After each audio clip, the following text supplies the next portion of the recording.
Call an ambulance. Hurry up. My husband, who always rubbed me the wrong way, collapsed on the floor in a greasy sweat. The paramedics arrived immediately. They quickly checked my husband's condition and put him on the stretcher. Then they said to me, "Are you his wife, aren't you? Could you come with us to the hospital?" My husband was placed on the stretcher, and he looked at me with pleading eyes. I met his gaze squarely.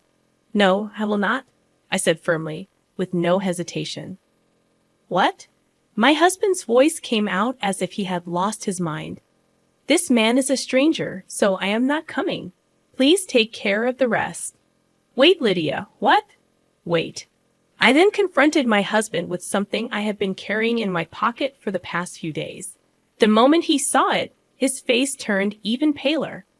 "How dare you treat me like a slave all these years? This is my revenge.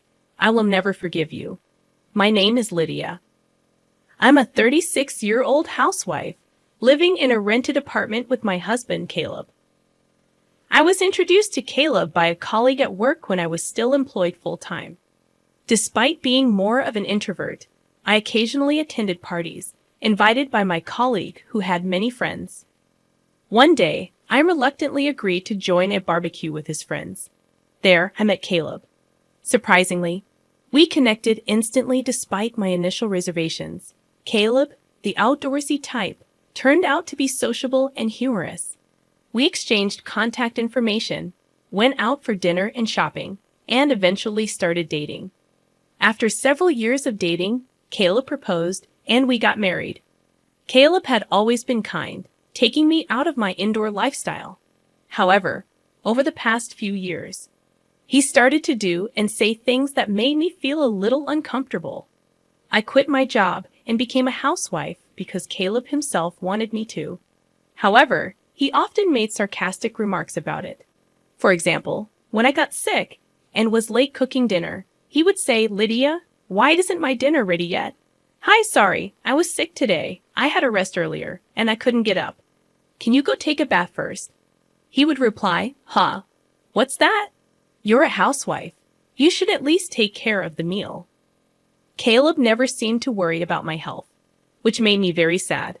Another time, I mentioned a reunion in my hometown, saying, "Hey, Caleb, there's a reunion coming up in my hometown. I'll finish my chores, so can I go?" He would simply respond with, "Suit yourself." Well, being a stay-at-home wife is great, you know. I envy you, Lydia. You get to play around with the money your husband makes. Although Caleb was usually really nice to me, carrying my purse and bringing me flowers after work, there were times when he acted like a jerk. I even thought maybe he wanted me to work, so I suggested taking a part-time job. However, Caleb insisted that was not the case, and in the end, I remained a full-time housewife. One day, one of Caleb's relatives called me out of the blue. I picked up the phone feeling a little defensive. The relative on the other end of the line called my name in a panic, "Lydia. Caleb's mother has collapsed." I froze at the unexpected words. According to my relative, she had gone to visit my mother-in-law a few hours earlier and found her lying in the yard. An ambulance had rushed to the scene and taken my mother-in-law to a general hospital. In a panic, I ran out of the house and arrived at the hospital. I was told that her condition was still unpredictable. As we discussed this, Caleb came running in out of breath. We moved to the hospital room to check on my mother-in-law, who was sleeping in bed. Her body was covered with various tubes, and it was painful to watch. "Mom," my husband called out to her, but she did not respond. Caleb stayed in the hospital room for the rest of the day, and I decided to go home to gather everything needed for the hospital stay. After a while, my mother-in-law recovered enough to sit up by herself. However, it was difficult to do anything without someone's help. I was glad she could get up, wondering if she would be able to walk again with continued physical therapy. As her discharge date approached next week, I said this to Caleb, and then he started to say something I didn't understand. "Oh yeah, are you ready? We'll be leaving this house next week, so you'd better start packing our stuff." I couldn't comprehend what he meant. Caleb seemed annoyed, as if he didn't like my reaction. We don't need this house since we are going to live with my mom at my parents' house. You are still as dense as ever, aren't you? Does that mean I'm going to live with my mother-in-law after she gets out of the hospital? I never heard anything about that. Did you decide to move in together without talking to me? Have you already canceled the lease on this house? When I said that, my husband became even more grumpy. Of course, I've already canceled the lease. It's the right thing for us to do as a family, to live together and help her. Don't tell me you don't want to live with her, do you? I'm the one who makes a living, so I won't accept any complaints, he said, and went back to his room with deliberate footsteps. I never thought that Caleb would take such a hardline approach. I can't believe he's canceling the lease on this apartment. I have no choice but to move out. I know he is worried about his mother, but this is too much. I sighed deeply. A few days passed, and suddenly I was living with my mother-in-law. I had never been a caregiver before, so everything was new to me. I had to spend most of my day feeding, bathing, and toileting for my mother-in-law. She didn't want me to take care of her, and she hardly communicated with me. Furthermore, when I tried to talk to her, she would hide in bed, saying she was in pain. When my mother-in-law was healthy, we didn't have a bad relationship. In fact, we sometimes exchanged delicious-looking snacks we found at the department store. Perhaps she was too frail to care for others. On the other hand, my husband Caleb, who had forced us to move in together, rarely came home. After work, he would go out for drinks and come home in the morning. Even on his days off, he would find some reason to go out. When he came home, all he did was play video games in his room. I decided to talk to Caleb while he was playing games. I know you can't avoid working overtime or drinking with your colleagues, but can't you at least help me take care of your mother when you're at home? Or I would like you to help me with the housework. I said this, and Caleb replied without looking away from the screen. What are you being so naive about? Housework and caregiving are both your jobs. I'm tired from working, you know. Oh, I'm almost out of coffee. Go make me some and clean this room, okay? And oh, take these to the dry cleaner. I need them by Wednesday. My husband spoke one-sidedly and threw his work clothes at me. This time I was annoyed and retorted, "That's enough. I've been doing housework and taking care of your mother every day for the past month without a break. Why can't you at least help me a little?" Caleb then slammed the game controller down on the desk, stood up with a mighty thud, and said, "How dare you talk to me like that? Who do you think you owe your livelihood to? If you have a problem with me, then get out. Come on, get yourself together and get out." Well, I feel sorry for my mom. She's going to be left alone without anyone to take care of her. That being said, I couldn't say a word. It's true. I only have a little money saved up, and I can't leave my mother-in-law, who can't do anything for herself. Holding back my emotions, I picked up his suit and left the room. After about 6 months of such a difficult life, my mother-in-law suddenly passed away. I woke up in the morning and went to check on her like I always do. But that day, she was no longer breathing. I called an ambulance and took her to the hospital, but it was too late. Caleb was in tears and sad. I don't know why, but I couldn't cry. I felt cold when I saw Caleb crying. Without hesitation, I thought to myself, "You didn't do anything to help her." When I realized that I don't have to take care of her anymore, I felt a sense of relief. I felt guilty for feeling that way. Time passed so quickly. After the funeral, I suddenly realized that 2 weeks had passed since my mother-in-law was gone. It was time to organize her belongings. After my husband left for work, I started cleaning my mother-in-law's room. I put her favorite clothes and accessories into cardboard boxes one after another. But there weren't many, so the work was over soon. Next, I opened the cabinet by my mother-in-law's bedside. There was almost nothing in it, but there was a big can on the bottom shelf. I thought I had seen it somewhere before, and it was a can of assorted sweets I had given her when she was still in good health. I wondered why it was there. I'd opened the lid of the can, and there was a letter inside. When I picked up the envelope, I found the words "Dear Lydia" on it. I hurriedly opened it and looked inside. In trembling letters, there was a message for me. "Lydia, I am sorry for making you take care of me. I was ashamed of myself for forcing you to work for me every day. I was also ashamed of my son, Caleb. I know how bad he was to you, Lydia. You should leave him and live your life the way you want. My mother-in-law knew everything. She knew that her son was being selfish, and that I was suffering from it. At the end of the letter, she wrote, I am glad that I was able to spend the last days of my life with you, Lydia. Thank you. At that moment, I cried for the first time since my mother-in-law passed away.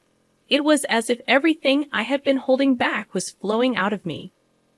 I cried and cried until my tears ran dry, and then I made up my mind. I would divorce my husband.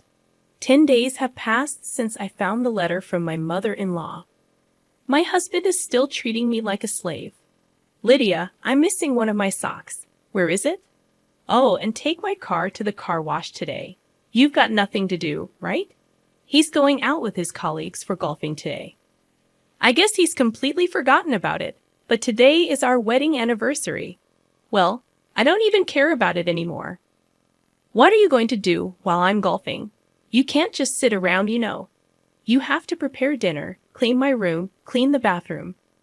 You have a lot to do. His arrogance left me speechless. Hey, can you hear me? Bring me my sock and a jacket. Hurry up, or I'll be late. At that moment, Caleb fell to the floor, clutching his stomach. He was in pain and sweating.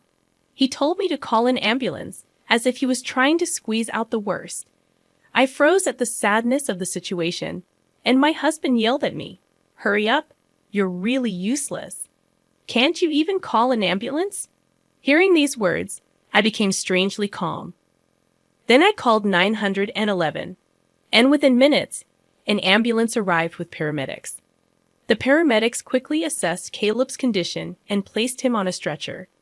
As they put him on the stretcher, they said to me, You're his wife, aren't you? Would you come with us to the hospital? Caleb looked at me with pleading eyes as he was placed on the stretcher. I looked him right in the eye and said, No, I will not. I said that firmly, with no hesitation. Caleb's voice came out as if he had lost his mind. This man is a stranger, so I am not coming. Please take care of the rest. Then I confronted Caleb with something I had been carrying in my pocket for the past few days. The divorce papers that I was forced to sign when we had a fight a while ago.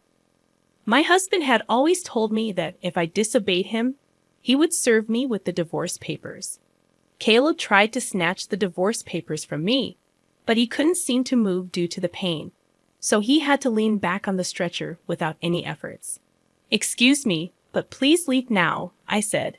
As I said this, the paramedics finally took my husband away in the ambulance. He must have looked like a poor husband whose wife had given him a divorce. He should be embarrassed. I watched the ambulance leave and then left the house.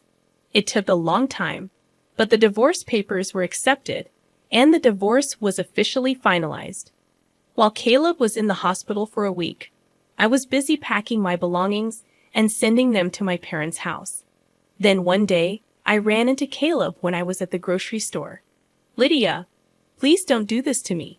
You love me, don't you? Please don't leave me. I admit I've made some mistakes. You listened to me no matter what I said, so I just got carried away, he pleaded. The overbearing attitude he had a few months ago was gone, and he looked completely pathetic. What are you talking about? The divorce is already finalized. It's too late for you to act so fragile. Go ahead, live your life as you please. He didn't really think that I was going to divorce him, and he looked quite shocked.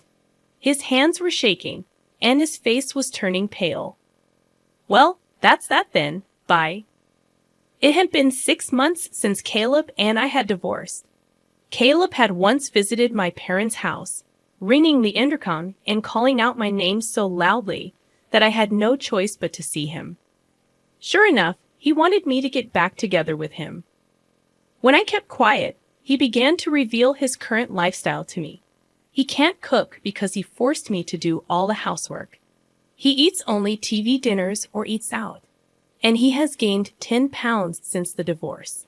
It's true that he put on a lot of fat on his face and stomach, noticeable at a glance. Additionally, he doesn't seem to understand how to do laundry. The shirts he wears are wrinkled and smell weird, making him look even filthier. I finally realized how great you have done, Lydia.